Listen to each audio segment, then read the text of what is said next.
I've got a really cool Sam Adams beer to review with you guys today. This is a bomber bottle here, very uniquely shaped bomber bottle. Most are a little bit taller and they don't have this kind of cool etching on the top of the glass, but this is called their Dark Depths. They call it a Baltic IPA. It's 7.6%. It's got this really cool old style. I don't even know what you call that thing. What you used to back in like the early days of scuba diving. These were the suits they used, or the helmets rather. I have no idea what you call that thing. Anyway, it's got like a dragon kind of going through it. I've never had this before. I've heard about it. I bought this for only $6, $6.50 maybe for a bomber bottle. That is cheap. So what is this stuff? What they call this is a English Porter transformed from a mild ale to a dark and complex lager. It's immersed in dark roasted malts and a bold citrus hop character. That says, take these two contrasting flavors, throw them together, and it has the smoothness of a lager that's rugged, mysterious, and full of flavor. So you read that, and I tell you that, and you're like, what the heck does that mean? So basically what they're trying to do is they're trying to blend two different kinds of beers. Lagers are easy to drink. Some of the darker beers maybe aren't. You take something like an IPA, a lot of people like that flavor. You throw some hops in there, mix it all together. Kind of what I'm thinking you got here. On the back of this label here it says dark, fierce, and blustery. So I am expecting a mouthful of flavors and explosions, anywhere from malts to sweetness of a porter to roasted malts to bold citrus hops to who knows what, with a lager smoothness. Let's see. Malts. They have Sam Adams 2-row pale malts, Caramel 60, Munich, and Carafa 1. I don't have a clue what that is. Never heard of it. Hop varieties. This is interesting.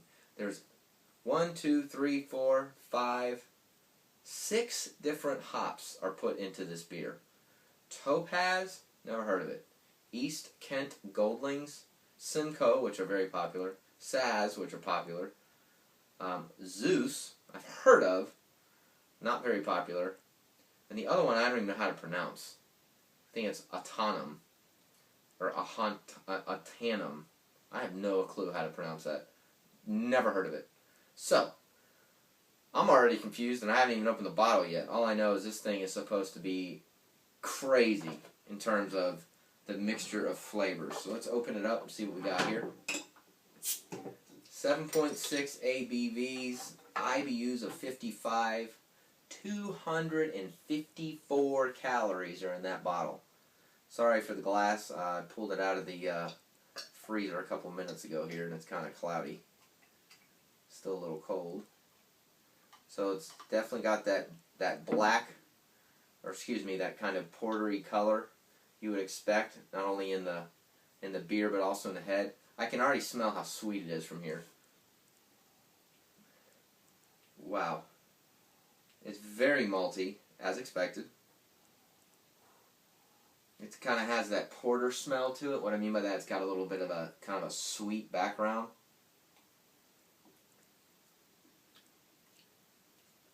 That's pretty good. Wow.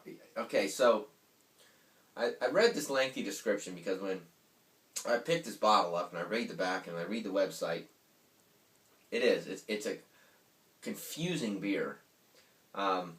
Because they've combined so many things, which is great. The taste is the same way. It's very malty. It's good. It's roasted. You can barely taste the hops. You can taste the citrusy sweetness. I have no clue what the citrus is. I don't know, but it definitely has kind of a portery kind of sweetness to it. It's dry. It goes down very easy. It's good. It's totally different than what I expected in terms of, I expected just kind of a black IPA, meaning not as malty when I bought it, and then I read about it, and I'm like, ugh, who knows what I'm going to get here. It's good. It drinks really easy. It definitely has that, what they call on the description, that fierce flavor to it. It's not for everybody. It'd be good to sip on. Be great when the weather's colder. A lot of these beers are coming out right now. It's August of 2013, and there's so many beers that it's almost like the breweries can't wait to get them out. The Oktoberfest, some of the darker malty beers, some of the dark ambers. I think this is a good example of something like that. It would be great on a cold night, hanging out by a campfire after a good meal or with a meal. Pretty bold meal, pretty strong meal. It's good.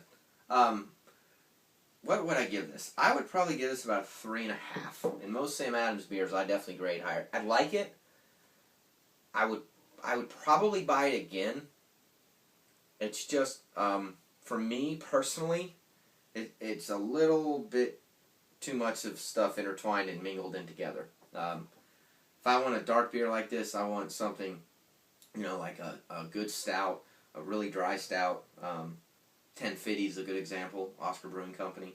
If I want a nut brown, good beers out there like that you just kind of gravitate towards that. This thing's got a little bit more of a complexity that I don't dislike, but I don't know if I'd go back to again.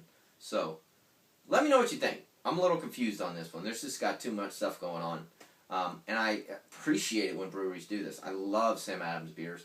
I love the fact that they're trying something different. I like that they put it in a bomber bottle. A 6-pack of this, I think would get kind of old.